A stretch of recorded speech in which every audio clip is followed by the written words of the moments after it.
లేయ ఏమంటోంది? నేను భాగ్యవంతురాలను. ఇంత మంచి మాట కదా. మనం చెప్పగలం ఆ మాట? చెప్పాలంటే కొంచెం భయపడతాం. ఎందుకంటే నేను భాగ్యవంతుణ్ణి అని చెప్తే అప్పులలో వచ్చి అప్పులు అడుగుతారు. మేము బాగున్నామంటే దానికి తెల్లారి నుంచి అప్పులు స్టార్ట్ అవుతాయి.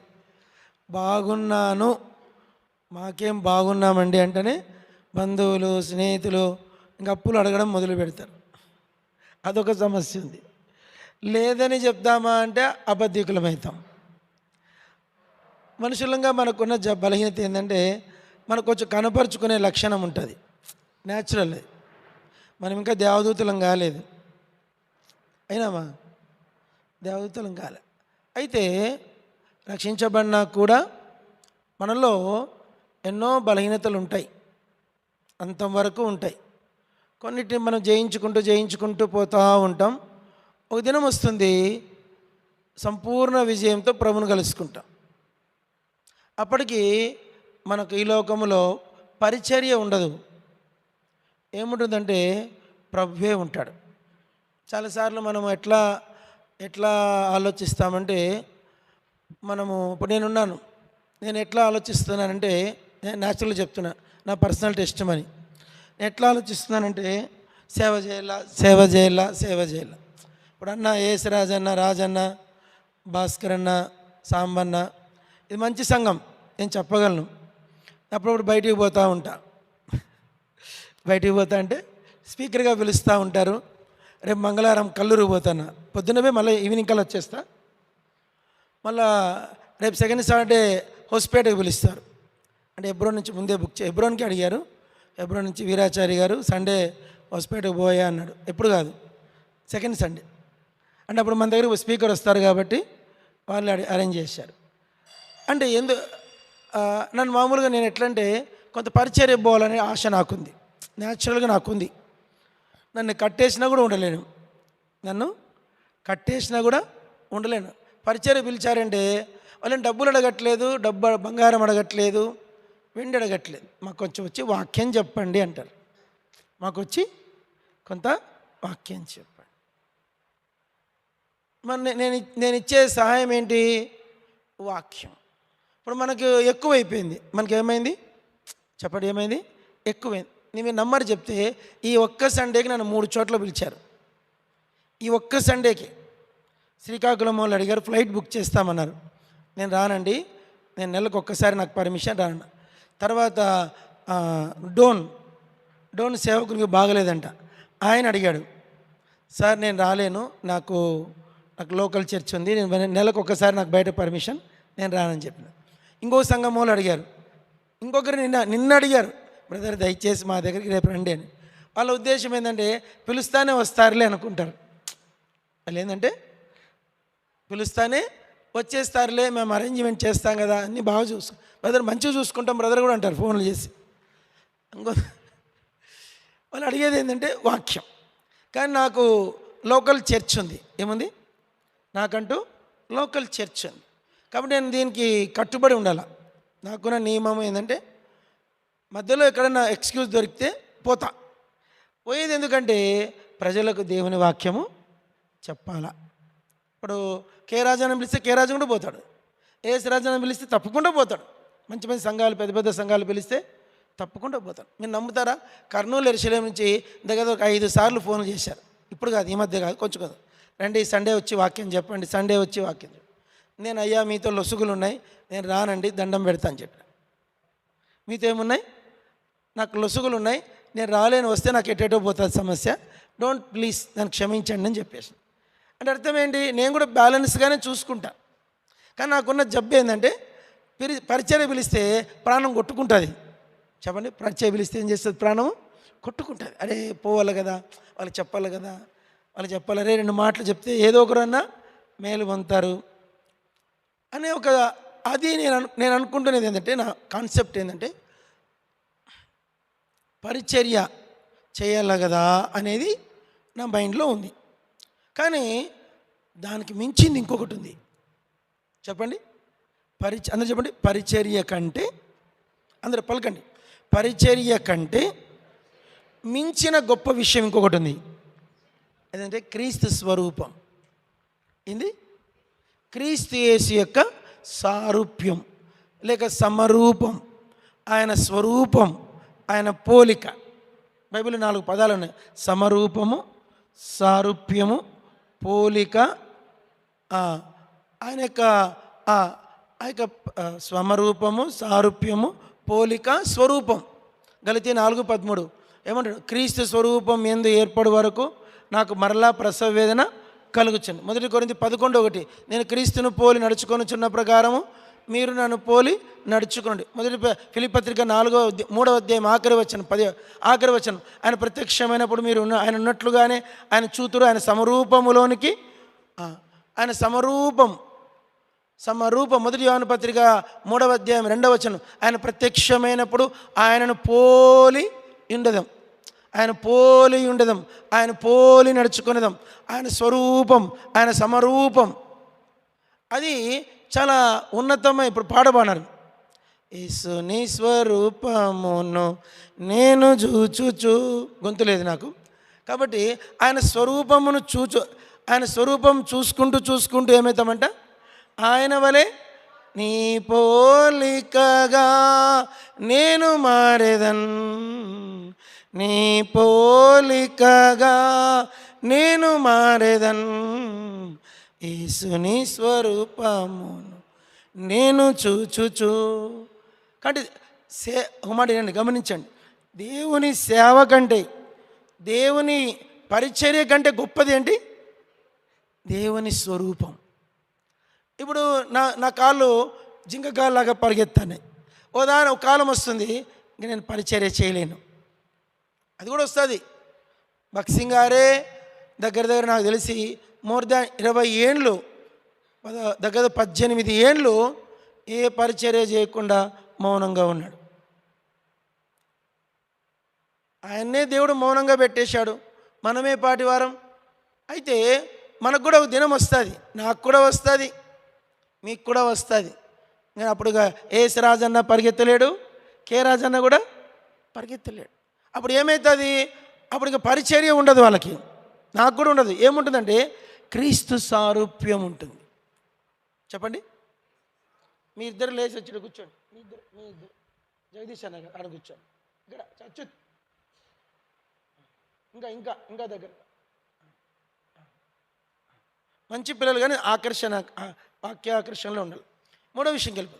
ఇప్పుడు మనము పరిచర్య కంటే ఎక్కువ దేన్ని ప్రేమించాలో చెప్పండి. ఇప్పుడు క్రీస్తు యొక్క, దీనికి తలాంతులు అవసరంలే. క్రీస్తు సారూప్యంలోకి వెళ్ళడానికి చెప్పండి, ఎవరు రికమెండేషన్ అవసరంలే, స్త్రీ పురుష భేదం లేదు, సీనియారిటీతో పని లేదు, పులిపేటితో పని లేదు, డబ్బుతో పని లేదు. అర్థమైంది మీకు? క్రీస్తు సారూప్యంలో విషయానికి వస్తే డబ్బు అవసరం లేదు, పని అవసరం లేదు, పరిచర్య అవసరం లేదు, తర్వాత తిరగడం అవసరం లేదు, అధికారం అవసరం లేదు, ఏముండదు. అక్కడ ఎవరుంటారంటే నువ్వు నీ ప్రభు మాత్రం ఉంటారు. ఇద్దరు మిగులుతారు. ఎవరెవరు? యేసు ప్రభు, నీ భర్త కూడా ఉండడు, నీ పిల్లలు కూడా రారు, ఇంకా కేవలం నీవు నీ ప్రభు మాత్రమే. ఎందుకు ఇద్దరు మిగులుతారంటే నిత్యత్వములో మిగిలేది కూడా మీ ఇద్దరే, యుగానుయుగములు ఉండేది కూడా ఇద్దరే. ఎవరెవరు? నీవు నీ ప్రభు. ఆయన నువ్వు చూస్తూ ఉంటావు, నిన్ను ఆయన చూస్తూ ఉంటాడు. మీ ఇద్దరు ఒకరినొకరు ఆ సమరూపములోకి వెళ్ళిపోయి ఆ మహిమలో ఆనందిస్తారు. దాన్నే బైబిల్ భాషలో ఆయన భర్త, మనం భార్య అని కంపేర్ చేయబడింది. ఎఫెసీ 5లో ఏమంటాడు? నేను ప్రభువును గురించి సంఘము గురించి చెప్పుచున్నాను. పైన ఏం రాశాడు? 5 వచనాలు, భార్యాభర్త 7 విషయాలు రాస్తాడు అక్కడ. భార్యాభర్తలకు ఉండవలసిన 7 సంగతులు రాశాడు. రాసి చివరికి ఏమన్నాడు? ఎవరో భార్యాభర్త? ప్రభువు, విశ్వాసి. నేను ప్రభువును గూర్చి సంఘము గూర్చి చెప్పుచున్నాను. కాబట్టి భార్యాభర్తలు అంటే మీరు కాదు, అబ్రాహ్మణ మేరీ కాదు భార్యాభర్త. మీరు ఎవ్వరూ భార్యాభర్తలు కాదు. నిజమైన భార్యాభర్తలు ఎవరు? యేసు ప్రభు, సంఘం, విశ్వాసి. అది నిజమైన భార్య. అక్కడికి వెళ్ళిపోయిన తర్వాత ఆయన సమరూపము, ఆ సారూప్యము దానిలో ఉన్న ఎంజాయ్మెంట్. ఇప్పుడు లోకంలో మనం దేన్ని ఇష్టపడతామంటే టేస్ట్ని ఇష్టపడతాం. దేన్ని ఇష్టపడతాం? ఎంత మంచి భోజనం పెట్టినా టేస్ట్ లేదంటే చెప్పండి ముద్ద దిగదు. మా భార్య పొద్దున బొంబాయి చట్నీ చేసింది. ఆమెకు వంటలు సరిగా రావు. పెళ్ళైన కొత్తలో పెళ్ళైంది శుభమాని దిగినాము. పొద్దున అడిగింది ఏం వండాలని. పాపం ఎందుకు పని పెట్టడం, రసం చేయమ్మా అన్న. రసం అంటే ఎట్లా చేయాలండి అన్న. ఇంకా అయిపోయింది, నా ఫ్యూజ్ కాలిపోయింది. ఈ అమ్మాయికి రసం పెట్టేది కూడా రాదు. ఇప్పుడు సాయంత్రం అమ్మాయిలు వచ్చారు. మీలో ఎంతమందికి టీ పెట్టేకొచ్చు అంటే 2 అమ్మాయిలు చేయెత్తారు, 3 అమ్మాయిలు చేయెత్తలే. టీ పెట్టేకు రాదు ఈ కాలం అమ్మాయిలకి. మా భార్య టీ సూపర్ చేస్తుంది. టీ చేస్తే కరెక్ట్ చాలా బాగా చేస్తుంది, సూపర్ చేస్తుంది. మా దగ్గర ట్రైనింగ్ అమ్మాయిలు ఇంతమంది వస్తారు కానీ ఆమెలాగా టీ ఎవరు చేయరు. టీ వంట కూడా చాలా బాగా చేస్తుంది. ఇప్పుడు చేస్తుంది పెళ్ళైన కొత్తలు. అంటే విషయం ఏంటంటే ఈ భార్యాభర్తల రిలేషన్ ఏంటంటే ఇందులో ఎన్నో లోటుపాట్లు ఉంటాయి. నిజమైన భార్యాభర్తలు ఎవరు? యేసు ప్రభు సంఘం. ఈ లోకంలో మనకి దేన్ని ఎక్కువ టేస్ట్ ఎక్కువ ఇష్టపడతాం.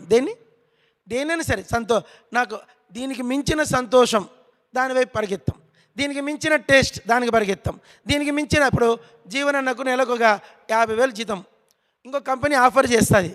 ఇంకా ఐక్య ప్రజెంట్ సుజుకిలో చేస్తాడు. ఐక్య వాడు ఫోన్ చేసి నీకు 2 లక్షలు ఇస్తానంటే ఆగుతావా? ఆగుతావా? రిజైన్ చేసేసి దీనికన్నా బెటర్. మనం ఒక మాట చెప్తున్నాను, ఈ లోకములో ఉన్న వాటన్నిటికంటే బెటర్ అయింది ఇంకొకటి ఉంది. అదేంటంటే యేసు ప్రభు నీవు యేసు ప్రభు. అది మనకు తెలిసేదాకా మనం వేరే వాటి కొరకు పరిగెత్తా ఉంటాం. అర్థమైందా మీకు? ఈ పులిపీటి కోసం పరిగెత్తుతాము, అధికారం కోసం పరిగెత్తుతాము, ఆధిపత్యం కోసం పరిగెత్తుతాము, డబ్బు కోసం పరిగెత్తుతాము, లేదంటే ఇంకా కనపరుచుకోవడం కోసము పరిగెత్తాము, గొప్పలు చెప్పుకోవడానికి పరిగెత్తాము. ఎన్నో, ఒకటి కాదు. ఇవన్నీ ఏంటివంటే ఇవి తాత్కాలికమైనవి. ఏంటివి?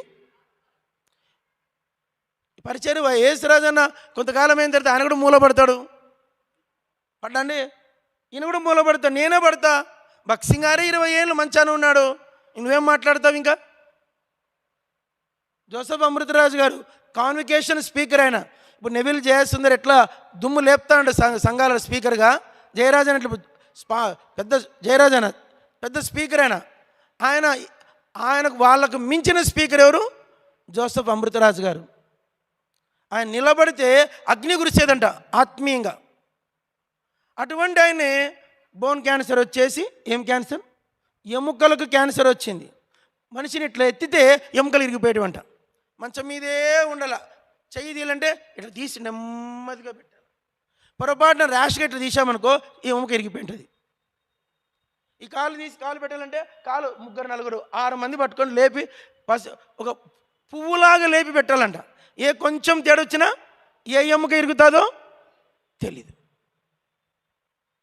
అట్లయిపోయి ఆయన ఎముకలన్నీ డొల్లు అయిపోయి 1984 అట్ ద ఏజ్ ఆఫ్ 50 yearsలో చనిపోయాడు ఆయన.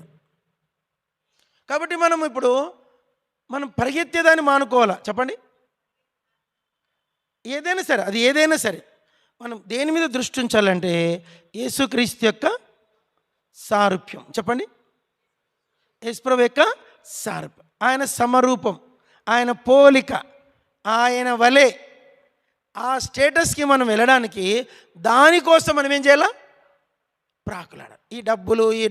ఈ భార్య, ఈ ఉద్యోగము, ఈ గొప్పతనము, ఈ లోకంలో ఉండే ఐశ్వర్యము, ఈ లోకంలో ఉండే ఆ స్టేటస్, వాటిని మీరు దయచేసి తృణప్రాయంగా ఎంచుకోవాలా. ఏమెంచుకోవాలా? అవి అసలు వాటి యేసు ప్రభు యొక్క సారూప్యము దగ్గరకు వచ్చేసరికి ఇవెందుకు పనికి రావు. లేయానింది, జనులు నన్ను భాగ్యవతి ఏంటి 2 సార్లు చెప్తుంది. లేయా నేను భాగ్యవంతురాలను. లేయా అని రాసి కింద డాష్ ఇచ్చాడు, చిన్న డాష్ ఇచ్చి నేను భాగ్యవంతురాలను. జనులు నన్ను భాగ్యవతి అందరు. ఎందుకు? నా పెనిమిటికి నేను ఎంతమందిని కన్నాను? 6 కుమారులను కన్నా. నా పెనిమిటి ఇంకనూ నన్ను ప్రేమించును. చూడ, ఈ భార్యాభర్తల సంబంధము లేయా యాకోబులు కాదు భార్యాభర్తలు, యేసుక్రీస్తు సంఘం. ఇప్పుడు యేసుక్రీస్తుతో మన సంబంధం పెరిగితేనే మనకు సంతానం ఉంటుంది. చెప్పండి, యేసుప్రభుతో మనకి ఏం పెరగాల? సంబంధం. ఆ సంబంధము డెవలప్మెంట్ అయ్యే కొద్దీ ఆయనతో మనం సంతానం కంటాం. మంచి భార్యాభర్తలు వాళ్ళ జీవితాల్లో చక్కని పిల్లలు ఉంటారు. 10 మంది, 10 మంది, 12 మంది పిల్లలు. వాళ్ళ పిల్లలే ఆస్తి, పిల్లలే ఐశ్వర్యం. దేవుని దృష్టిలో కూడా ఈ సంతానం ఎవరంటే సంఘమే. ఏంటి? బైబిల్లో మన పేరు సంతానం. యేసుప్రభు పేరు కూడా సంతానమే, మన పేరు కూడా సంతానం. మీ కవీశ్వరులో మీరు ఆయన సంతానమని ఒకడు చెప్పుచున్నాడు. దావీదు సంతానమును వేరును చిగురును. ఏసే సంతానం. ఎవరండి? సంతానం. పేరు పెట్టుకోవచ్చు, తప్పేంగా. ఏం పేరురా నీ పేరు? నా పేరు సంతానం. ఏం పేరురా? ఏం పేరురా? ఉన్నారండి సంతానం పేరున్నోళ్ళు? లేరండి. హెచ్ఎండి హైదరాబాద్ చింతలో సంఘపెద్ద పేరు సంతానం. తమిళనాడులో ఎక్కువ పెట్టుకుంటారు. చెన్నైలో చాలామంది ఎక్కువ పేరు సంతానం. అంటే పిల్లలు దండిగా మంది పుట్టాలి ఇంకే ఉద్దేశంతో ఏం పెడతారు? ఏమ్మా మీకు ఎవరైనా కొడుకు పుడితే సంతానం అని పెట్టుకోండి. ఏం పేరు అని పేరు? సంతానం. ఎవరా సంతానము? ఏసే. ఏసే మన ఐశ్వర్యం, ఏసే మన భాగ్యం.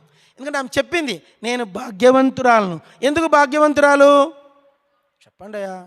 నేను నా పెనిమిటికి 6 కుమారులను కన్నాను కనుక నేనెవరు? భాగ్యవంతుడు. నువ్వు నీ పెనిమిటితో సంతానము కనే వ్యక్తిగా ఉండాల. అప్పుడు క్రీస్తునందు నువ్వు కూడా ఏమవుతావు? భాగ్యం. నిజంగా ఈ లోకంలో సంతానము ఇద్దరికి బంధు పెడతారు. 99% ఇద్దరికే. ఇంకొకరిని అందామని భర్త రిక్వెస్ట్ చేసినా ఒప్పుకోదు. కొన్నిసార్లు భార్య రిక్వెస్ట్ చేసినా భర్త వద్దు, అమ్మ తను నేను సాకలేనంటాడు వీడు. ఆమె నేను కనలేనని ఆమె అంటుంది, ఆమె నేను కనలేనంటుంది, ఈయన నేను సాకలేను. ఇద్దరికి కట్ ఆఫ్, కలాస్. ఇప్పుడు ఈ లోకంలో ఉన్న సంతానం. అయితే దేవుని దృష్టిలో సంతానం ఏంటి? ఆత్మలు. ఏమిటి? ఆత్మ. అంటే సీఎన్ గీతాల్లో పాట కూడా ఉంది, ఆత్మలను కనిన ఎడల పరలోకపు తండ్రి సంతోషించు. సరే, పాట ఏదో చరణము, మంచి చరణము. కాబట్టి ఇప్పుడు మనము ఆ సంతానము, ఆ ఐశ్వర్యము ఏమిటో తెలుసుకుందాం. చూద్దామా? ఒక 7 ఐశ్వర్యాలు. ఎన్ని ఐశ్వర్యాలు? 7 ఐశ్వర్యాలు చూసుకొని ముగించుకుందాం. మొదటి ఐశ్వర్యం. టైం 8 అయింది, 8 వదిలేస్తా. మొదటి ఐశ్వర్యం చదవండి. ఎఫ్ఎస్సి చాలా పెద్ద మాటలు ఇవి, ఇది కొద్దిగా చూద్దాం. ఎఫ్ఎస్సి పత్రిక 1వ అధ్యాయం చదవండి. ఎఫ్ఎస్సి పత్రిక 1వ అధ్యాయం చదవండి. 7వ వచనం. దేవుని అందరు రాజన్న ఒక్కడే చదువుతాడు, ఎవ్వరు చదవరు. మీకు ఎవరికి తెలుగు రాదా? దేవుని కృప మహదైశ్వర్యమును బట్టి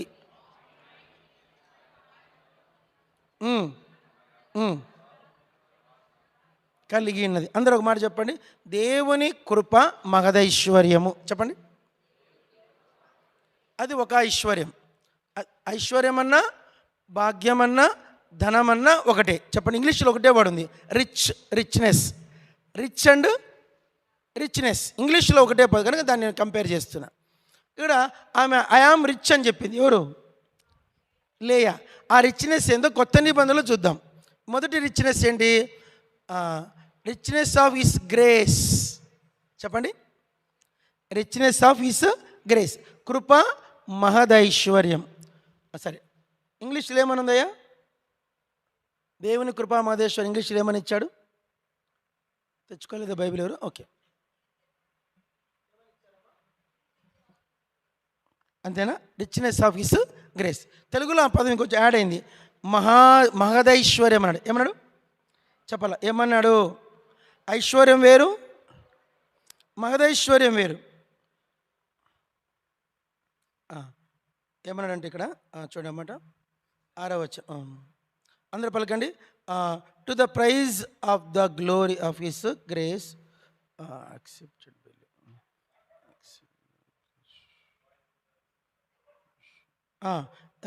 ఇంగ్లీష్లో 7లో ఉంది చూడండి. Richness of his grace. అందరు చెప్పండి. తెలుగులో ఆ మాట యాడ్ అయింది, ఇంగ్లీష్లో ఆ మాట యాడ్ కాలే. మహదైశ్వర్యం, ఐశ్వర్యం వేరు. ఇంగ్లీష్లో తెలుగు తర్జుమా ప్రకారం చెప్పాలంటే richness of his greatness, great graceness, లేకుంటే great richness of his grace. చెప్పండి. Great richness of his grace అంటే ఆయన ఐశ్వర్యములో ఉన్న గొప్పతనము యొక్క కృప, ఆ కృపలో ఉన్న గొప్ప ఐశ్వర్యం. చెప్పండి. కృపలో ఉన్న కృప అంటే కృపా మహదైశ్వర్యం. దాని చాలు. రెండో ఐశ్వర్యం చదవండి. ఎఫ్ఎస్సి పత్రిక 1వ అధ్యాయం చదవండి. ఎఫ్ఎస్సి 1వ అధ్యాయం 17, 18, 19 కలిసి ఉంటాయి. మరియు మీ మనోనేత్రములు వెలిగింపబడినందున ఆయన మిమ్మల్ని పిలిచిన పిలుపుబల నిరీక్షణ ఎట్టిదో, పరిశుద్ధులలో ఆయన స్వాస్థ్యం యొక్క మహిమైశ్వర్యం ఎట్టిదో. అందరూ ఒక మాట చెప్పండి. పరిశుద్ధులలో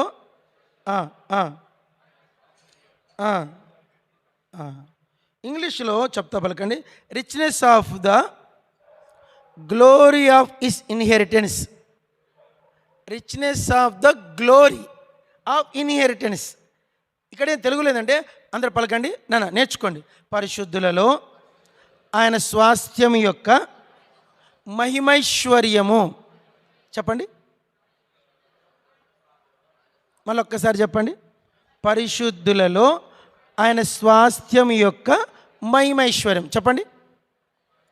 పరిశుద్ధులలో ఆయన స్వాస్థ్యం యొక్క మహిమైశ్వర్యం. చూద్దాం 2 మాటలు. 3వ విషయం చదవండి. ఎఫ్ఎస్సి పత్రిక 2వ అధ్యాయం చదవండి. 6వ వచనం. ఎఫ్ఎస్సి పత్రిక 2వ అధ్యాయం 6వ వచనం.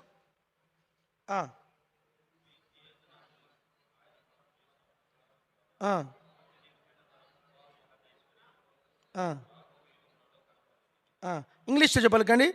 పలకండి. Exceeding richness of his grace. చెప్పండి.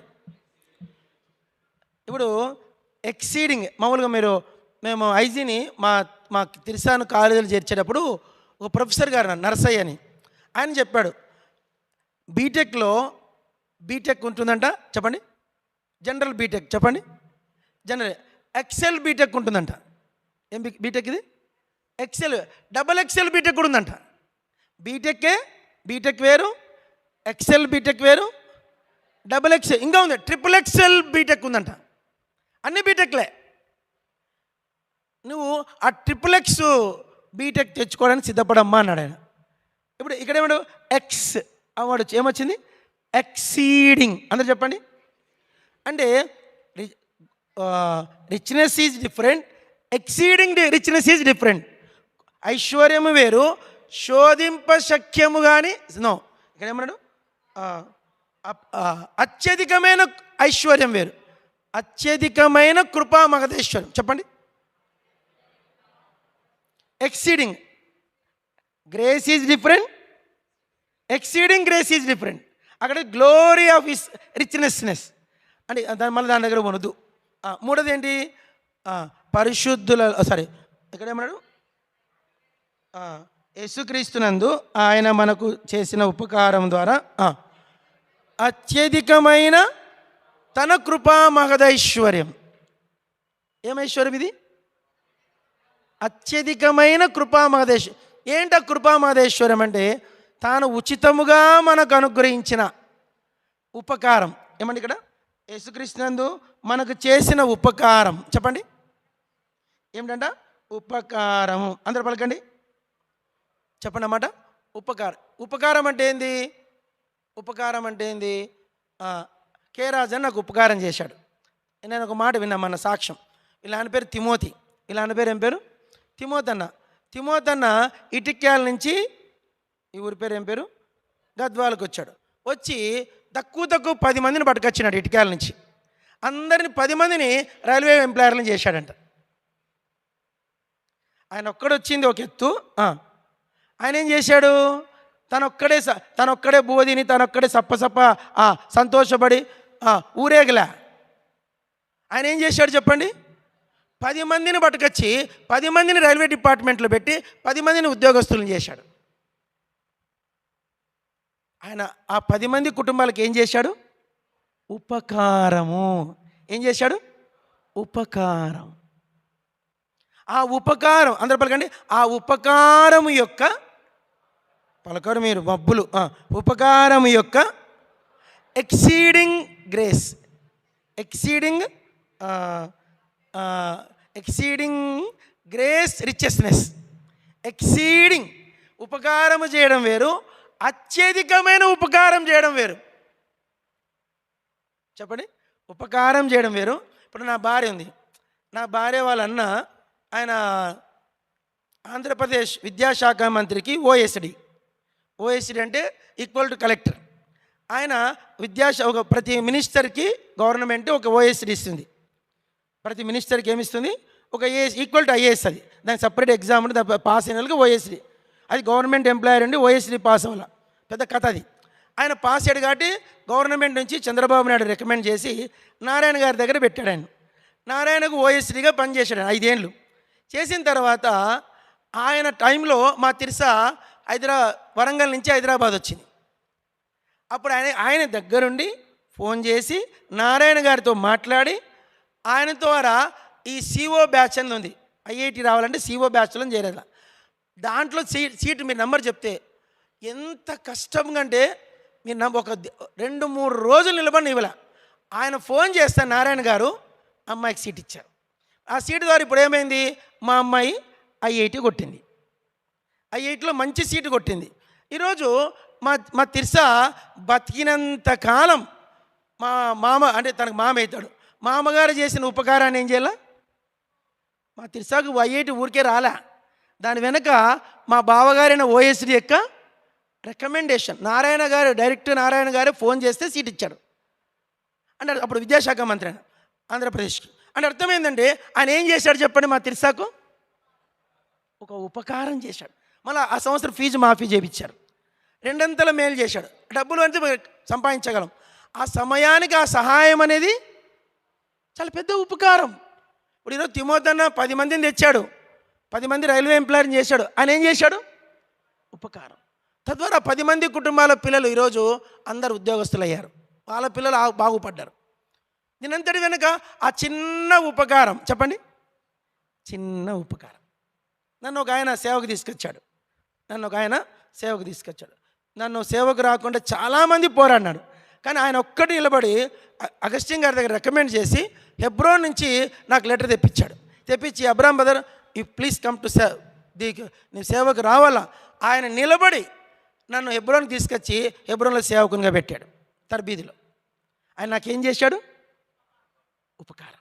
ఈరోజు నేను ఎంతోమందికి నేను కూడా ఆ రోజు ఆయనే కనుక నా కొరకు పూట పడకుండింటే, నా కొరకు ఆయన నిలబడకుండింటే ఈరోజు నేను సేవకుని అయ్యుండేవాడిని కాదు. ఆయన చేసిన ఉపకారం.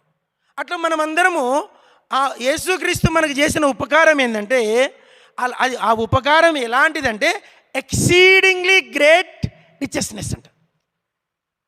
Exceedingly great grace రిచెస్నెస్.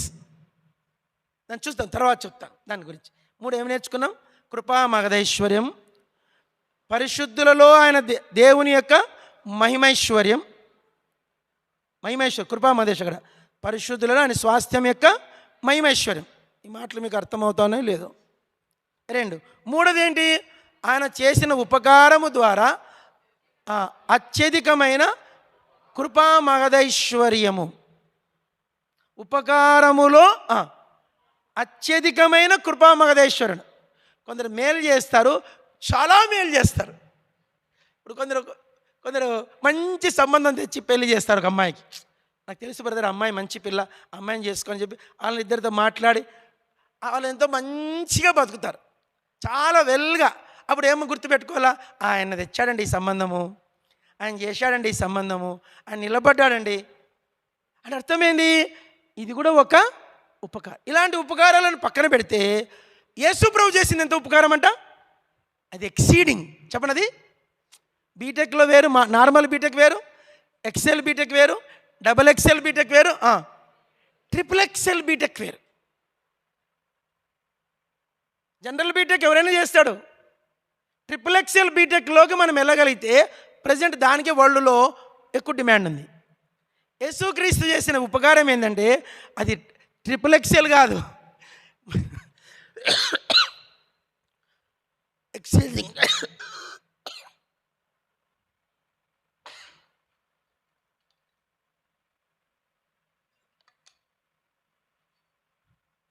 ఎన్నేనాయి?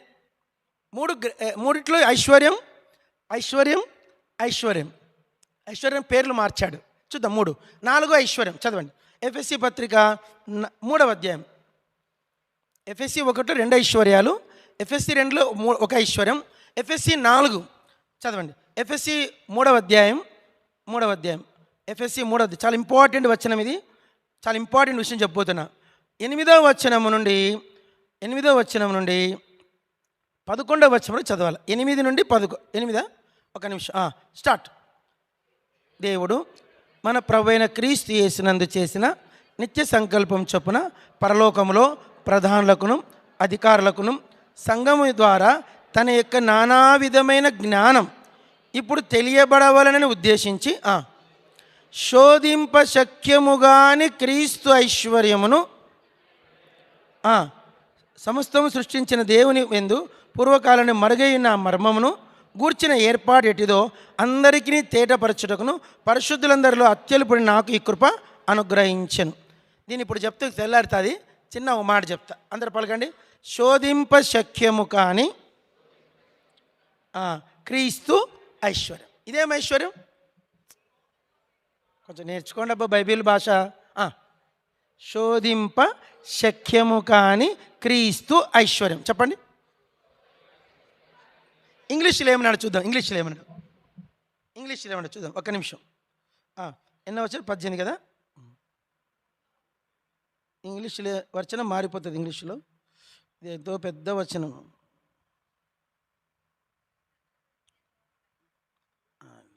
ఏమైందమ్మా? అన్సెర్చబుల్. ఎక్కడుందా వచనం ఇంగ్లీష్లో అమ్మా? ఎన్నో వచనం 8 18 8. ఒక్క నిమిషం అండి. అందరూ పలకండి. అన్సెర్చబుల్. ప్లీజ్ నేర్చుకోండి అబ్బా Bible. Unsearchable richness of Christ. అదేంటి? Exceedingly richness. చెప్పండి. అదేంటి? Grace richness of grace. ఇంకోటి ఏంటి? Richness of the glory. చెప్పండి. Richness of the glory. Second. Third ఏంటి?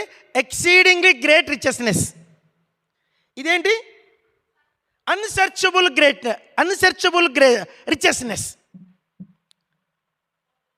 అన్సెర్చబుల్. చాలా వర్డ్ ఎంత బాగుంది చూడమాట. అందరు చెప్పండి.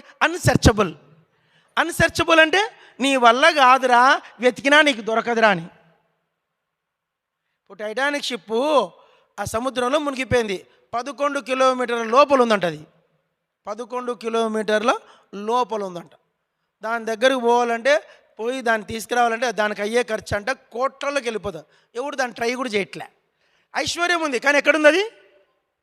ఆ షిప్పులో అంట చాలా దాంట్లో 1500 మంది, మోర్ దాన్ 3000 మెంబర్స్, 3000 మంది యొక్క ఐశ్వర్యం అంతా ఆ షిప్పులో మునిగిపోయింది. దాంట్లో 1000 మంది బతికారు, 1700 మంది 1600 మంది చచ్చిపోయారు. మొత్తం 3000 మంది నిట్టనిలు కట్టుబట్టలతో బయటపడ్డారు. దేంతో? కట్టుబట్టలతో బయటపడ్డారు. ఇప్పుడు 3000 మంది యొక్క డబ్బు అంతా ఏమైపోయింది? డబ్బు కాదు, బంగారం ఏమైపోయింది? బంగారము, వజ్రాలు, వైడూర్యాలు ఏమైపోయినాయి? షిప్పులో, సముద్రగాధంలో మునిగిపోయినాయి. ఇప్పుడు ఆ ఐశ్వర్యం ఉంది కానీ ఎక్కడుంది అది? చెప్పండి అమ్మా. ఐశ్వర్యం ఉంది కానీ ఎక్కడుంది? సముద్రగాధములో ఉంది. అదేంటి? అన్సెర్చబుల్. చెప్పండి. ఇప్పుడు ఈరోజు ఈ సంఘములో జాగ్రత్త. అందరు చాలామంది ఎవడు పడితే వాడు సంఘాన్ని ఫుట్బాల్ ఆడతాడు. మనకు తల ఉండదు, తోక ఉండదు, దేవునితో సరైన సంబంధం కూడా ఉండదు. వస్తారు మందిరంలో ఫుట్బాల్. ఎక్కడ గెలవనోళ్ళు ఈడ గెలవాలని ట్రై చేస్తారు. యాడ చలనోడు ఈడొచ్చి చెల్దామని ట్రై చేస్తాడు. ఇది ఫుట్బాల్ ప్లేయర్ కాదు, క్రికెట్ గ్రౌండ్ కాదు. ఇది ఫుట్బాల్ ప్లే గ్రౌండ్ కాదు, క్రికెట్ గ్రౌండ్. ఈ చర్చే కాదు, ఏ చర్చ అయినా సరే. అది హెబ్రోన్ ఫెలోషిప్పే కాదు, అది పెంతెకోస్తు అయినా, ఎంబీ చర్చ్ అయినా, ఇండిపెండెంట్ చర్చ్ అయినా, ప్రపంచంలో ఏ చర్చ్ అయినా. చర్చ్ అంటే ఏంటంటే అది అన్సర్చబుల్ రిచెస్నెస్ ఆఫ్ ద గ్రేట్ క్రైస్ట్నెస్. అది మన జ్ఞానమునకు శోధింప శక్యము. కానీ టైటానిక్లో మునిగిపోయిన ధనమంతా తెచ్చి కుప్పబోసిన ఒక సంఘానికి అది సమానము కాదు. ఇప్పుడు కోహినూరు డైమండ్ స్టోరీ మీకు తెలుసు, దాని వాల్యూ, దాని యొక్క ఘనత. అలాంటి కోహినూరు డైమండ్లన్నీ ఒక కుప్ప పోస్తే కూడా సంఘానికి సమానము కాదు. అంత విలువైంది ఈ సంఘం. సింపుల్గా ఒక మాట చెప్తా, సంఘం అంటే ఏం తెలుసా? సంఘం అంటే ఏం తెలుసా? చదవండి, ఒక వచనం ఉంది, అందరు చదవండి. సంఘం అంటే ఏంది రాశాడు? సామెతల గ్రంథం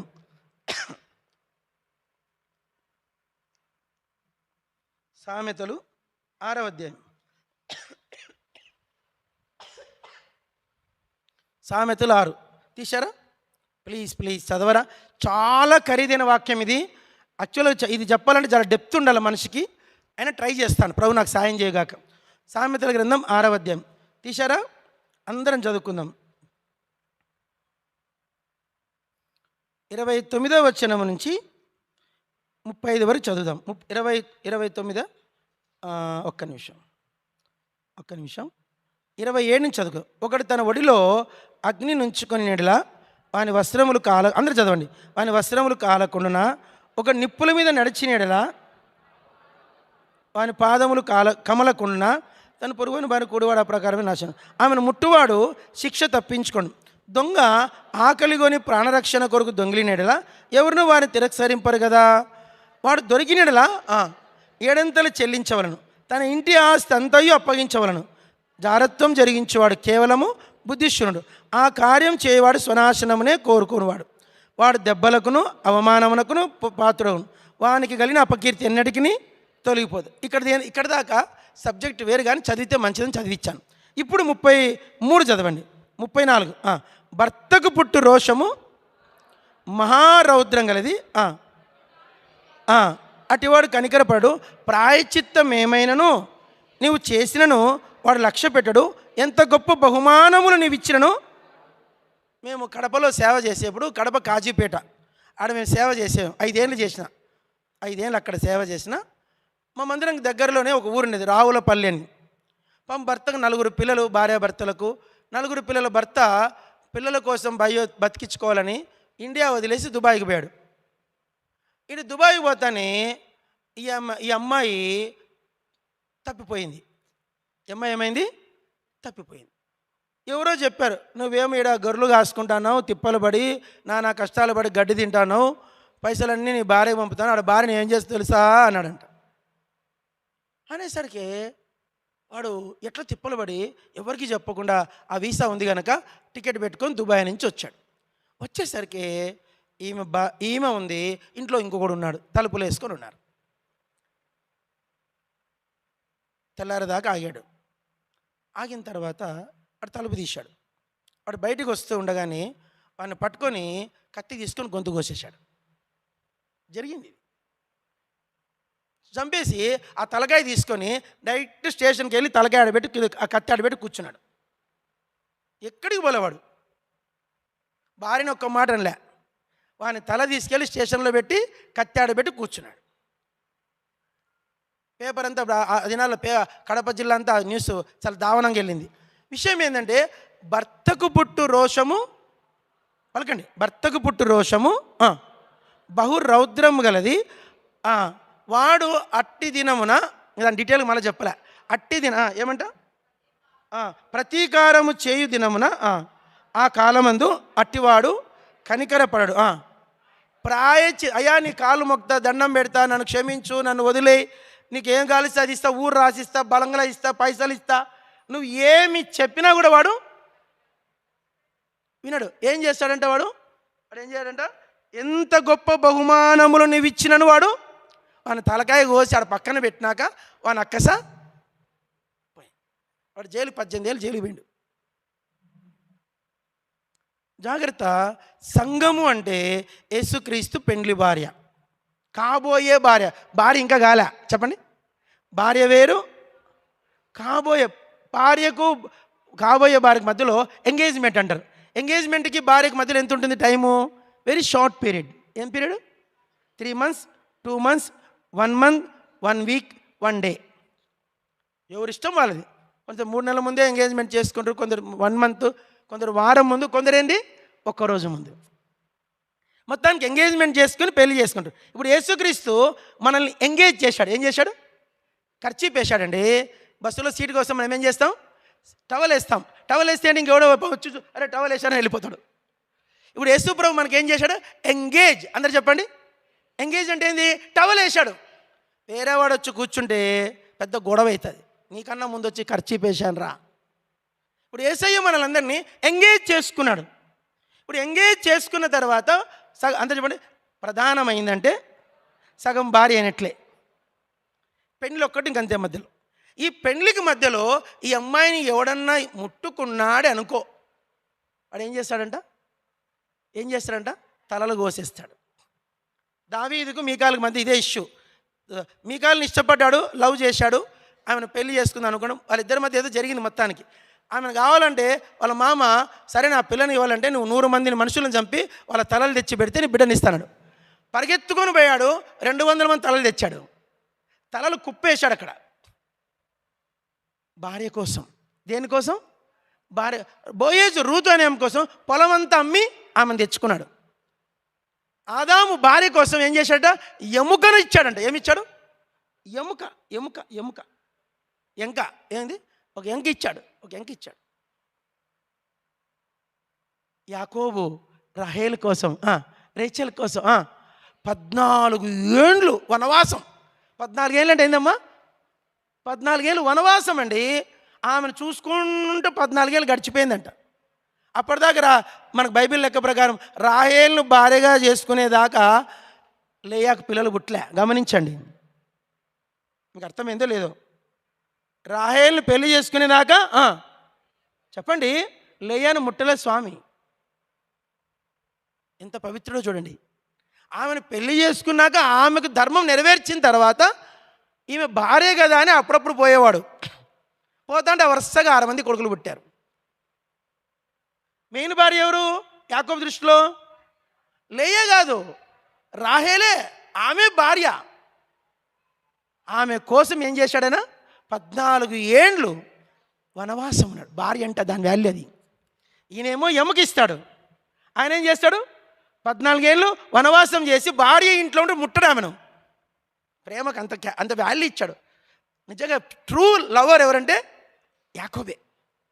ఇంట్లో భార్యను పెట్టుకొని కూడా ఆమెను చేసుకునేదాకా ఈమెను ముట్టకుండా నీతి కాపాడుకున్నాడు ఆయన. ఎంత ఎంత ఎంత ఎంత దైవికమైన శక్తి ఉంది ఆయనకు. భార్య కోసం 14 ఏళ్ళు తన శీలాన్ని అలా కాపాడుకుంటూ వచ్చాడు. యాకోబు భార్య అంటే తెలుసు దాని వాల్యూ. ఒక మాట అడదాం, ఆదాం అడదాం, భార్య వాల్యూ ఎంత అంటే ఆదాం చెప్తాడు. ఇస్సాకుని అడిగితే చెప్తాడు. ఇస్సాకు భార్య వాల్యూ అంటే మీకు మాటల్లో చెప్పలేని అంటాడు ఆయన. అది పెద్ద స్టోరీ. 3 యాకోబైనా చెప్తాడు, బోయేజన్నా చెప్తాడు, దావీదన్నా చెప్తాడు. వాళ్ళకు భార్య యొక్క వాల్యూ చెప్పండి తెలుసు వాళ్ళకి. ఇప్పుడు యేసుకు వీళ్ళకి తెలిసినంత యేసుప్రభుకు తెలియదా? తెలుసా? ఎక్కువ తెలుసు తక్కువ తెలుసా? ఎక్సీడింగ్ తెలుసు ఆయనకు. XXL తెలుసు. ఎవరి గురించి? భార్య గురించి వాల్యూ. ఆ భార్య సంఘం. చెప్పండి, ఆ భార్య. ఈ సంఘము జోలికి వచ్చావో, అది ఏ సంఘమైనా సరే, సంఘానికి ప్రభు ఎవరైనా, నేనైనా సరే దాని ప్రాయశ్చిత్తం నేను ఎంత చెల్లించినా, నేను ఎంత బహుమానం ఇచ్చినా, ప్రతీకారం చేయి దినమున ఆయన దానిని కనికరము. ఏం మాట్లాడివి ఈరోజు? ఆ సంఘం యొక్క ఎక్సీడింగ్ గ్రేట్నెస్. బైబిల్ చదివితే కదా మనకు సంఘం యొక్క వాల్యూ తెలిసేది. ఏదో చదివినామంటే చదువుతాం, అలా చదివిన వాళ్ళకి బైబిల్ చెప్పడు ఆయన. ఇప్పుడు 4 ఐశ్వర్యాలు చాలు. ఈ 4 చెప్పేసి ముగిస్తా. టైం ఇంకా 10 నిమిషాలు ఉంది నాకు. ఎంతండి? ఇంకా మిగతా 3 ఎప్పుడని చూద్దాం. ఈ 3 చాలు. ఎఫ్ఎస్సి పత్రికలో ఉన్న 4 ఐశ్వర్యాలు. ఒక ఐశ్వర్యం ఏంటి?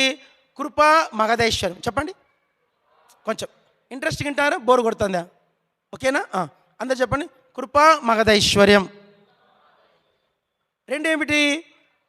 పరిశుద్ధులలో ఆయన స్వాస్థ్యం యొక్క మహిమైశ్వర్యం. చెప్పండి. పరిశుద్ధులలో ఆయన స్వాస్థ్యం యొక్క మహిమేశ్వరం. 2. 3 ఐశ్వర్యం ఏంటి? తన ఉపకారం, యేసుక్రీస్తునందు తాను చేసిన ఉపకారము ద్వారా రాబోవు యుగములలో దేవుని యొక్క అత్యధికమైన కృపా మగధైశ్వర్యమును కనుపరచవలెనని. ఒక మాట చెప్పను ఇక్కడ. 3. 4 ఐశ్వర్యం ఏంటి? శోధింప శక్యము కానీ క్రీస్తు ఐశ్వర్యం. ఈ 4 ఐశ్వర్యాలు మనం చదువుకుంటే అప్పుడు మీరు ఆ లేయ ఏమంటుంది? నేను భాగ్యవంతురాలను. లేయమని చెప్పిందండి, నేను భాగ్యవంతుడు, నేను ఆషేర్. యూట్యూబ్లో ఆషేర్ అన్న వాక్యం వింటా అంటారు, పాటలు వింటా అంటారు. ఆషేర్ అన్న ఆషేరే నిజమే, మనం దాని గురించి చెప్పట్లే. మనము కూడా ఆషేరే. మనం కూడా ఎవరు? ఆషేర్. నీ పేరు ఏం పేరు చెప్పు? ఆషేర్. నీ పేరు ఏం పేరు? లేయా. నీ పేరు ఏం పేరు? రిచర్డ్. ఏమిటా రిచర్డ్నెస్?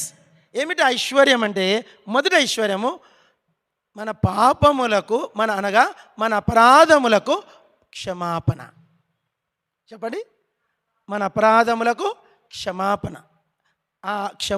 మన పాపములకును మన అపరాధములకును క్షమాపణను అనుగ్రహించడమే దేవుని యొక్క కృప మహదేశ్వరం. నిజంగా చెప్పాలంటే లెక్క ప్రకారం ఇప్పుడు నేను చాలా జైల్లో నేను సేవ చేస్తూ వచ్చా. 2 ఏళ్ళు జైల్లో వాక్యం చెప్పిన. 2 ఏళ్ళు వరంగల్ సెంట్రల్ జైల్లో. చెర్లపల్లి కన్నా ముందు పెద్ద జైలు అదే వరంగల్ జైలే. చెర్లపల్లి జైలు కంటే పెద్ద జైలు ఏంది? చెంచల్గూడ కన్నా పాతది వరంగల్ జైలు, బ్రిటిష్ వాళ్ళు కట్టించింది అది. ఆ జైల్లో దగ్గర 300 మంది 400 మంది ఖైదీలు ఉంటారు. ఇండియా మొత్తము దగ్గర 3 లక్షల మంది ఖైదీలు ఉన్నారు జైళ్ళలో. జైల్లో ఎంతమంది అంట? 3 లక్షల మంది ఖైదీలు. వాళ్ళలో 150,000 మంది నేరాలు ఇంకా రుజువు కాలేదంట. తీసుకొచ్చి జైల్లో పడేస్తారు. వాళ్ళు దొరికాడు జైల్లో వేస్తారు. వానికి ఎవరైనా మధ్యవర్తి ఉండి పైరవి పెట్టుకొని ఏమంటే దాని పేరు ఇంకోటి ఏంది, బెయిల్ పెట్టాలంటే చాలా పెద్ద కథ. కొందరు దొరుకుతుంది, కొందరు దొరకదు, జైల్లో పడేస్తారని. అట్లా 150,000 ఉన్నారంట. రుజువు చేయబడిన నేరస్తులు వాళ్ళు 150,000. ఈ 150,000 మంది జైల్లో ఉన్న కారణం ఏంటంటే నేరాలు చేశారు. ఏం చేశారు? వాళ్ళ ఆశ ఏంటంటే, మీరు నమ్మరు, నేను వెళ్తూ అడుగుతావు కదా, వాళ్ళు పర్సనల్గా మాట్లాడే టైం ఇస్తారు. ప్రతి సంవత్సరము రాష్ట్రపతికి లెటర్ పెట్టుకుంటారంట. వినండి మాట. ఎవ్రీ ఇయర్ ప్రతి నేరస్తుడు నన్ను క్షమించండి, నాకు క్షమాభిక్ష పెట్టండి. ఏం భిక్ష? ఈ మాట తెలుగులో ఎట్లా రాస్తారు? క్షమాభిక్ష పెట్టండి, నాకు క్షమాభిక్ష పెట్టండి, నాకు క్షమాభిక్ష పెట్టండి. అప్లికేషన్ పెట్టి ఒక ఆయన ఉండేవాడు. ఆయన నేను జైల్లో ఉన్నప్పుడు ఇప్పటికీ ఫోన్ చేస్తాడు. ఆయన పేరు ఏంటంటే ఆరోగ్య రెడ్డి. ఏం పేరు? రెడ్డి. ఆయన రెడ్డిస్, రోమన్ క్యాథలిక్ రెడ్డి. భార్యను 2 కూతుర్లు ఒక దెబ్బ కొట్టాడంట. కొడుతూనే పోయి అమ్మాయి చచ్చిపోయింది. ఆమె అప్పుడు పిల్లలు, పెద్ద అమ్మాయి 2వ తరగతి, చిన్న అమ్మాయి 1వ చిన్న యూకేజీ అంట. గవర్నమెంట్ ఎంప్లాయర్ భద్రాచలంలో. తీసుకొచ్చి భార్య ఏమో చనిపోయింది, వాళ్ళ అమ్మ నాన్న కేసు పెట్టారు. కేసు పెడితేనే నిర్దాక్షిణ్యంగా ఆయన తీసుకొచ్చి జైలు వేశారు. అప్పటికే 7 ఏళ్ళు. ఇప్పుడు ఆయన జైల్లో ఉండబట్టి కూడా దగ్గర ఇదొక 10, 2, 12, 7, 12 ఆయనకు లైఫ్ పడిపోయింది. ఏం పడింది? లైఫ్, జీవిత ఖైదు. వాళ్ళు ఎంత స్ట్రాంగ్ పెట్టారో కేసు మనకు తెలియదు. రెడ్డిస్ కదా, చాలా స్ట్రాంగ్ పెట్టారు. ఆ కేసుని బట్టి ఆయన జైల్లోనే ఉన్నాడు. ఎప్పుడన్నా ఒకసారి అవకాశం ఇచ్చి నాకు ఫోన్ చేస్తాడు, అన్న నా కొరకు ప్రార్థన చేయి. 23 ఏళ్ళు అయింది, 24 ఏళ్ళు అయింది, సంవత్సరం పెంచుతాడు. అన్న 24 ఏళ్ళు అయిందన్న, నువ్వు ప్రార్థన చేయనా, నాకు విడుదల కోసమన్నా, నాకు విడుదల కోసమన్నా, నాకు విడుదల కోసమన్నా. రాష్ట్రపతికి లెటర్ పెట్టినా నాకు క్షమాభిక్ష పెట్టమని, ఆయన నాకు పెట్టివ్వట్లేదన్నా. ఆయన జైలుకి వచ్చినప్పుడు ఆయన వయసు 26 ఏళ్ళు అంట. ఇప్పుడు 26 + 23 ఎంత? దగ్గర 50, దగ్గర 49 సంవత్సరాలు. నా ఏజు. వయసు అంతా భార్య బాయ, వయసు బాయ, పిల్లలకు తండ్రి బాయ్, ఉద్యోగం బాయ్, గవర్నమెంట్ జాబ్ బాయ్. అయినా గవర్నమెంట్ ఏమీ ఇట్లేదు. చెప్పండి, క్షమాభిక్ష. ఈరోజు నీవు నేను పరలోకం పోతున్నాము అంటే ఒకే కారణము, ఆయన కృప మగధేశ్వరుడు. ఒక్క దెబ్బకు ఆమె పోయి సచ్చింది, ఈయన జైలుకు పోయా. ఈరోజు మనం ఎన్నెన్ని నేరాలు చేస్తున్నా, ఎన్నో నేరాలు ఘోరాలు, ఎన్నో అన్నిటికంటే పెద్ద ఘోరం చెప్పిన సంఘము జోలికి రావడం అంట. నువ్వు వ్యభిచారము, దొంగతనము, విగ్రహారాధన, నరహత్య, వాటికంటే నేరం, పెద్ద నేరం ఏంటంటే you can touch the church. దీని జోలికి వస్తే మాత్రం నా భార్య జోలికి ఎవడైనా వస్తే నాకు వాని గొంతు కోపిస్తా. నేను కోయలేకున్నా 5 లక్షలు ఇచ్చి వాని గొంతు కోపిస్తా, కిరాయి గుండాను పెట్టి. యేసు ప్రభు సంఘం జోలికి ఎవడే కానీ, ఎందుకంటే ఆయన సిలువలో 6 గంటలు దిగంబరంగా వేలాడి కాళ్ళు చేతులు మేకులు కొట్టించుకొని ఒక్కొక్కరిని కన్నాడు. నువ్వు కన్నా నా రక్తం ఎవరైనా రక్షిస్తుందండి? జగదీష్ ఈరోజు వచ్చి చర్చిలో కూర్చొని సేవ చేస్తున్నాడు. ఆయన రక్షణ కొరకు ఎవరు క్రైమ్ చెల్లించాలి? ఒకే ఒక వ్యక్తి. ఎవరు ఆ వ్యక్తి? యేసు ప్రభు. నీ చేతనైతే ఆయనకి సేవ చేయి. నీ చేతనైతే యెరూషలేమా నిన్ను ప్రేమించువారు సంఘానికి నువ్వు సేవ చేయి. నాకు విశ్వాసుల కొరకు నేను ఎంత తగ్గించుకోమని తగ్గించుకుంటా. నా తీర్మానం అది. ఎవరైనా సరే నా దృష్టిలో పెద్ద విశ్వాసి చిన్న విశ్వాసి లేడు. ఎవరొచ్చినా, రేకులపల్లి నుంచి మన 5 మంది వచ్చారు. లోకన్న, యోసేపు, ఆనందు, ఇంకొకరు మంచి అన్నం పొద్దుప్పుడు వచ్చాడు. మీ నంబర్ చెప్తే అప్పటికప్పుడు అన్నం వండించి పప్పు చేయించి టకటక పరిగెత్తిచ్చిన అన్ని చేయించి అరగంటలో వాళ్ళందరికీ భోజనం పెట్టి దగ్గర కూర్చొని వడ్డించి, ఏందన్నా ఇంట్లో పెడతాను, ఇంత చేస్తాను అంటే, అన్న మీరు దేవుని బిడ్డలన్నా, మీరు దేవుని బిడ్డలు, మీరు దేవుని బిడ్డలు, మీరు దేవుని బిడ్డలు, మీరు దేవుని బిడ్డలు, మీరు దేవుడు మళ్ళీ ఏర్పరచుకున్నాడు. అది మనం ఉండి పెట్టేది గొప్పతనం కాదు. ఆ సామర్థ్యమునకు మించైనా సరే సంఘాన్ని ప్రేమిస్తే, యెరూషలేమును మనము ప్రేమించట్లయితే, యెరూషలేము అంటే బిల్డింగ్ కాదు. ఈ బిల్డింగ్ కోసం 5 లక్షలు ఇచ్చినా దేవుడు మెచ్చడు. అది దానికి అవసరమే లేదు. విశ్వాసిని ప్రేమించు. ఒక విశ్వాసిని దేవుని దగ్గరికి తేవడానికి కోసం నువ్వు ఎంత క్రయము చెల్లించినా అది దానికి చాలా ఇష్టం. అది దేవుని కృప మాది. ఏందా కృప మాది అంటే మన పాపములకును మన అపరాధములకును క్షమాపణ వాల్యూ మీకు తెలియదు, కానీ ఆరోగ్య రెడ్డిని అడిగితే తెలుస్తుంది. ఎవరిని? ఆరోగ్య. ఆ నిర్భయాన్ని చంపిన 5 మందిని అడిగితే తెలుస్తుంది. 7 ఏళ్ళు జైల్లో పెట్టి 7 ఏళ్ళ తర్వాత వాళ్ళ 5 మంది నలుగురిని కలిపి ఒకటే తాడుకు పెట్టి గవర్నమెంట్ ఉరిదించింది. నో క్షమాపణ. కసబ్ని పట్టపట్ట ఉరిదించేసింది. సద్దాం హుసేన్ ఉరిదించింది. బిన్ లాడెన్ని మిషన్ గన్లు పెట్టి పేల్చేసింది. వాళ్ళకి ఏమి ఇవ్వలేదు? క్షమాపణ ఇవ్వలే. ఈరోజు నువ్వు క్షమించబడ్డావంటే ఎంత గొప్ప విషయమో ఇది. దీని మాటల్లో చెప్పడానికి భాష లేదు. మొదటి విషయం. రెండో విషయం టైం అయిపోతుంది. రెండో విషయం ఏంటి? రెండో విషయం మహిమైశ్వర్యం. చెప్పండి, ఎక్కడుంది మహిమైశ్వర్యము? పరిశుద్ధులలో. చెప్పండి, పరిశుద్ధులలో ఆయన స్వాస్థ్యం యొక్క మహిమైశ్వర్యం. ఇప్పుడు మన ఐశ్వర్యం ఏంటి?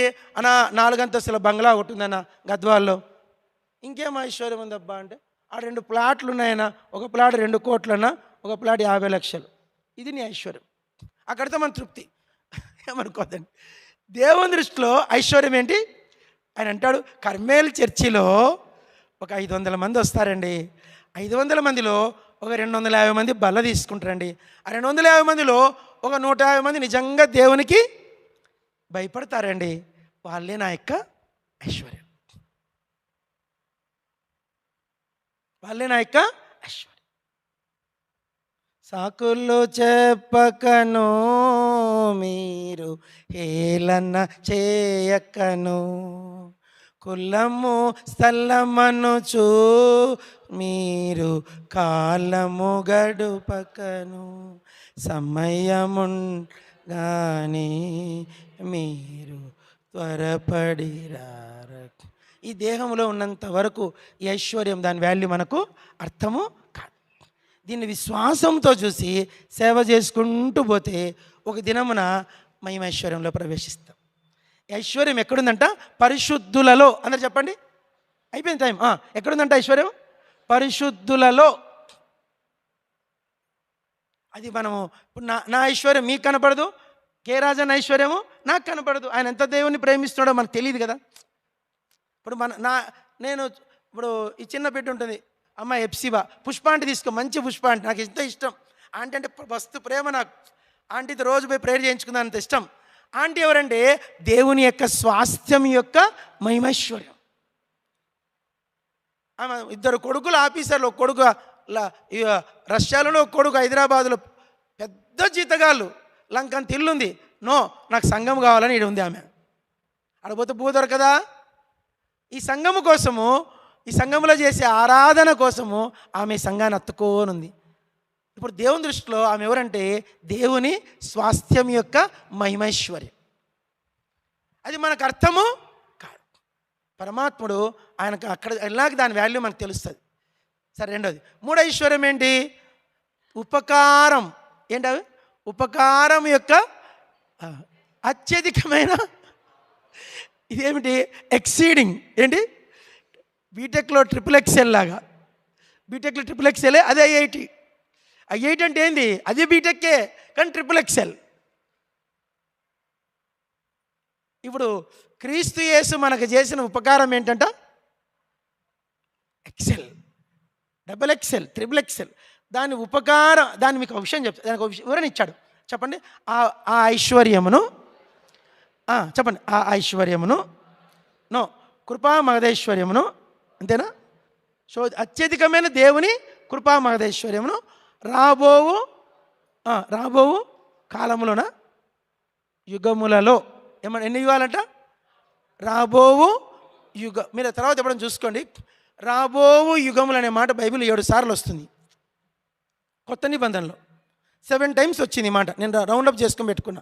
రాబోవు మేలుల విషయమే దేవుని గొప్ప ప్రధాన యాజకుడు.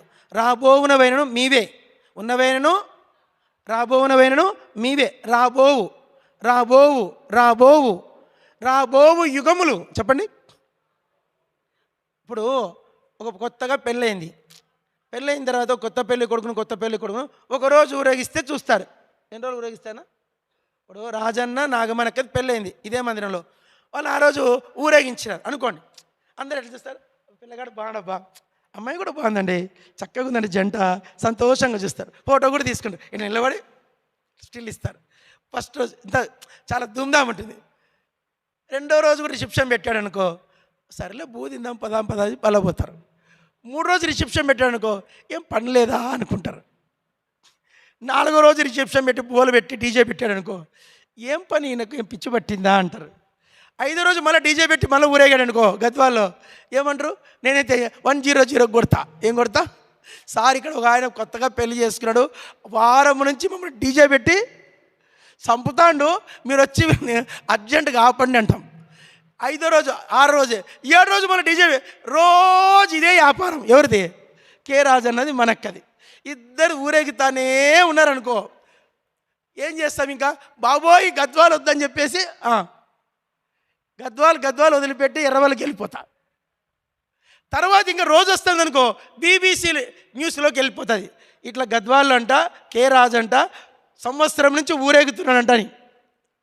సంవత్సరం ఊరేగితేనే BBC న్యూస్ అవుతుంది.